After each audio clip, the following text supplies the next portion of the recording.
This is the homework help video for Lesson 2C, Unit 2, Lesson C. Remember, before you use this homework help video, you should be working yourself down this list. You really want to try to be as independent and perseverant as possible and use this video only as a last resort. Taking a look at the homework problem, this problem here, number 6, it says show mathematically. Whenever you see mathematically, it means you're going to be pushing numbers around somehow, some way, whether or not the lines in the graph are perpendicular. Show by some sort of mathematical computation. So it's really important. You just don't look at it and says, oh, yeah, they look perpendicular, therefore they are. You don't know that. So you look back in your notes and your reference card and you ask yourself, what kind of number calculation can you do with slope and perpendicular lines? What can you do with slope and perpendicular lines? You want to look that up. There's something about slope and perpendicular lines. You know that slope times slope equals -1, and then something's perpendicular. That's going to give you something to work with, show mathematically.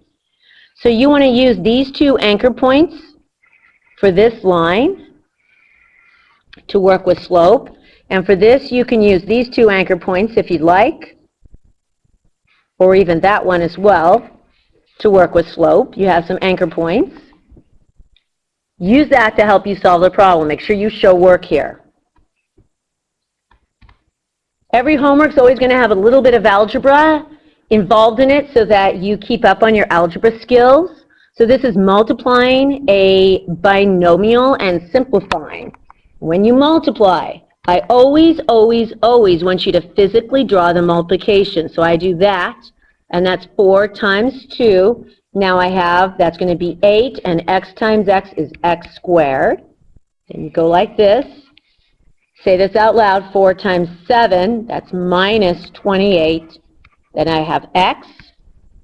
Then you go under this way, 1 times 2, that's positive 2, and then you have the x again. And then 1 and -7, minus -7. Then you collect like terms. I'm not asking you to actually solve here, and there you put your final answer.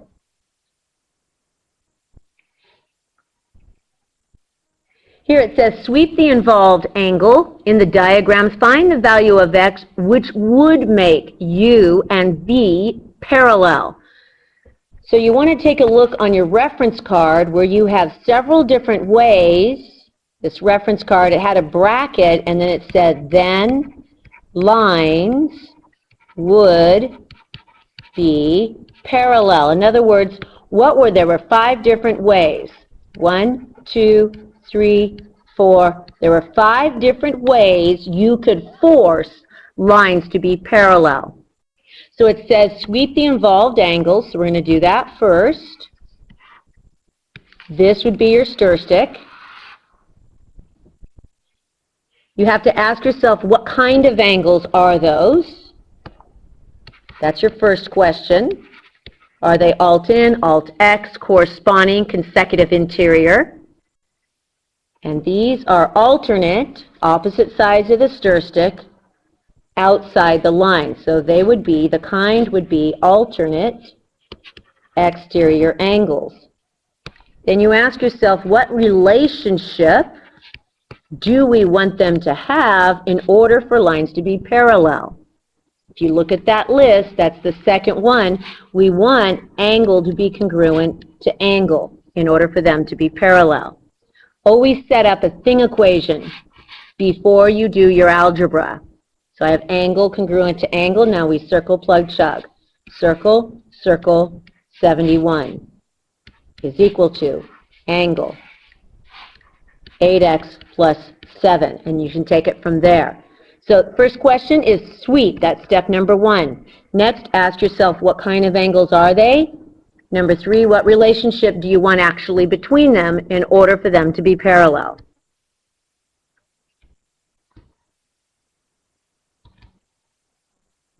This one here, these are review problems. It says in the 2 problems below, graph the given line. Then find the yx mx plus b equation of the mystery line. Then graph the second line on the same graph. So taking a look, our given line here is y equals negative 2x plus 1. So that's plus 1.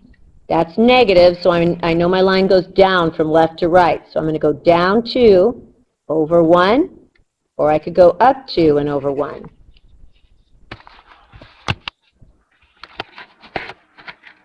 And that is your given line. Now our mystery line has two qualities. One, it's parallel. So that's quality number one. It's parallel to that line. And the second quality is it goes through this xy point. So I'm going to write negative 4, positive 5. Negative 4, 1, 2, 3, 4, positive 5. 1, 2, 3, 4, 5. So I wanted to go through that point.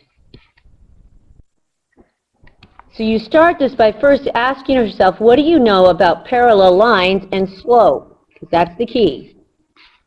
And in this case, parallel line, slope is equal to slope.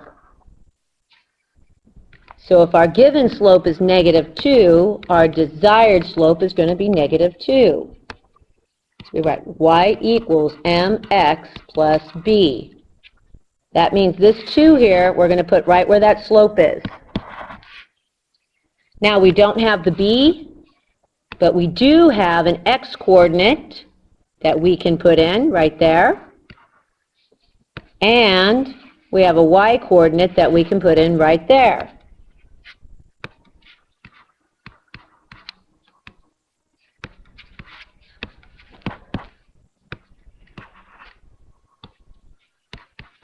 Use that to solve for b. Graph your second line.